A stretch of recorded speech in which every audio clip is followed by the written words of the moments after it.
Apa kabarnya hari ini anak-anak? Semoga kalian sehat semua. Selamat berjumpa kembali dalam pembelajaran di rumah secara daring di semester 2 ini ya. Sekarang kita belajar tema 5F ya, tentang panas dan perpindahannya, pembelajaran 4, 5, dan 6. Nah, anak-anak, adapun tujuan pembelajaran hari ini adalah satu, menjelaskan arti pemuaian. Terus yang kedua, memberi contoh beberapa peristiwa pemuaian benda akibat perubahan suhu. Ketiga, menjelaskan dampak interaksi manusia dengan lingkungan alam. 4, menjelaskan hak dan kewajiban siswa di sekolah dan menjelaskan kewajiban sebagai warga negara. Nah, baiklah anak-anakku semuanya, kita akan belajar tentang apa itu pemuaian ya. Pemuaian adalah berubahnya ukuran suatu benda meliputi panjang, lebar, luas, atau perubahan volume yang disebabkan oleh pengaruh suhu. Seperti halnya dalam kehidupan sehari-hari, kalian pernah melihat balon atau ban sepeda yang bila kena panas matahari maka akan meletus ya, meledak. Karena apa? Karena ada di situ pengaruh suhu panas ya, atau balon yang dibiarkan di suhu yang dingin akan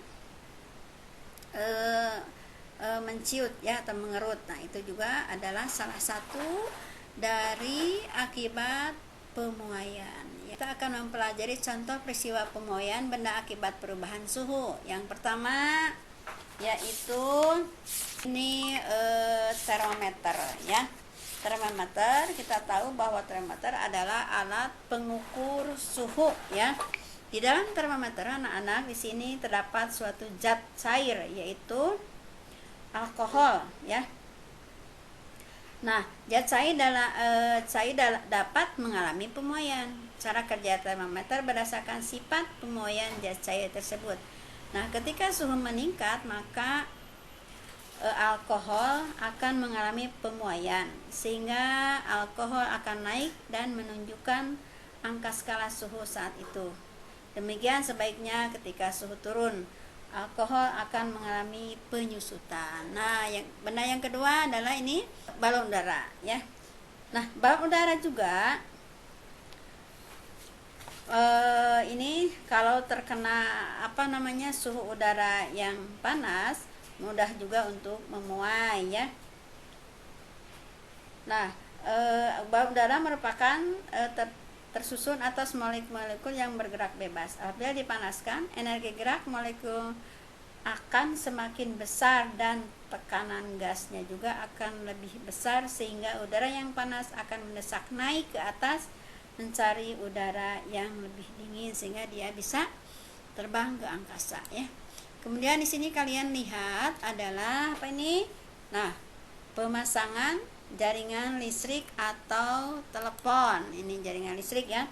Pemasangan kabel-kabel jaringan listrik di sepanjang jalan yang pernah kalian lihat dilakukan dengan longgar atau kendur. Kenapa hal itu dibuat demikian? Nah, tujuannya untuk mengantisipasi memanjangnya kabel pada saat siang hari, karena kabel memuai atau menyusut ya.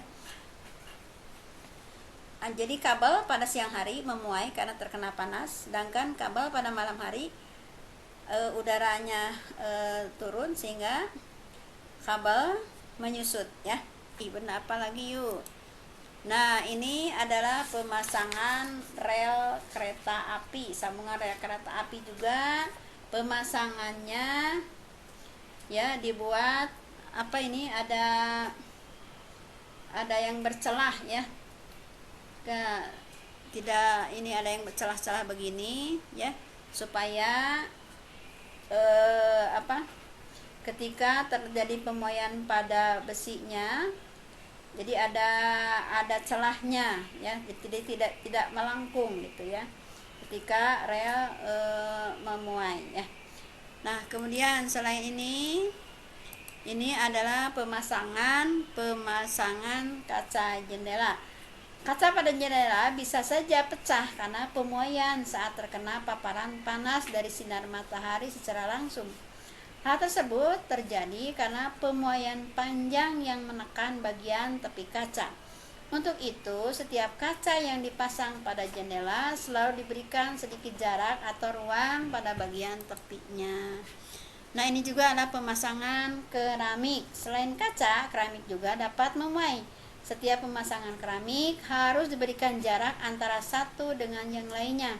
Di tengah-tengah ruang tersebut biasanya diisi dengan bahan nut yang memiliki sifat fleksibel. Nah, ini dibuat seperti ini supaya tidak ketika memuai tidak pecah pada keramik juga ya. Nah, ini sambungan pada jembatan. Pada jembatan yang menghubungkan jalan, di kedua ujungnya terdapat sambungan. Sambungan ini berguna sebagai ruang pemuaian badan jembatan pada saat terik matahari. Bila tidak ada sambungan ini, maka badan jembatan akan melengkung ya.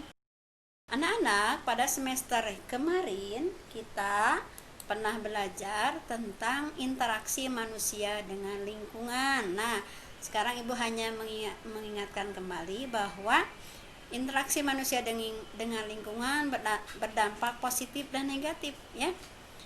Nah, dampak positifnya ketika misalnya kita memanfaatkan lahan pertanian ya. Kemudian juga dengan menanam pohon. Ya, ini ada interaksi kita dengan lingkungan secara positif.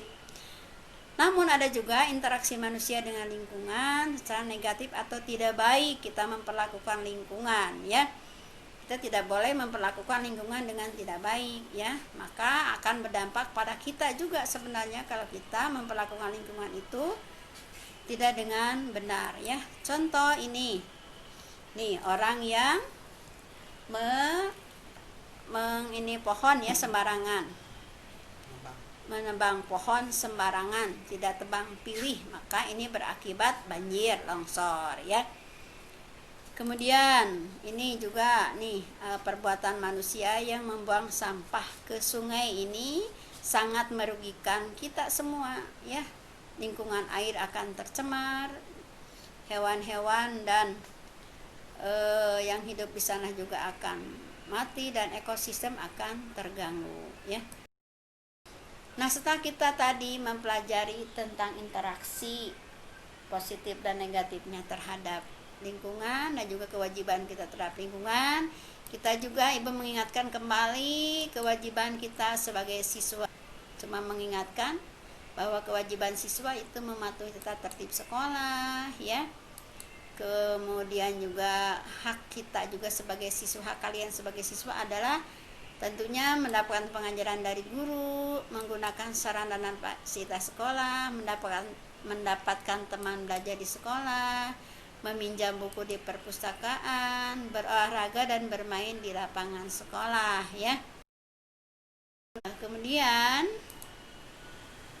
nah, kita sebagai warga negara Indonesia yang hidup di negara Indonesia ya, mencari kehidupan di Indonesia, tentunya sebagai warga negara yang baik kita harus memiliki perilaku yang mencerminkan perwujudan tanggung jawab terhadap negara dan bangsa. Apa saja sih tanggung jawab terhadap negara dan bangsa? Yaitu satu, memahami dan mengamalkan Pancasila dalam kehidupan sehari-hari.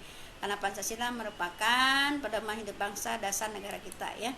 Kedua, menjaga dan memelihara nama baik bangsa dan negara ya. Ketiga, menjaga persatuan dan kesatuan. Keempat, membina solidaritas di antara kita. Kelima, meningkatkan wawasan kebangsaan agar senantiasa terbina rasa kebangsaan ya.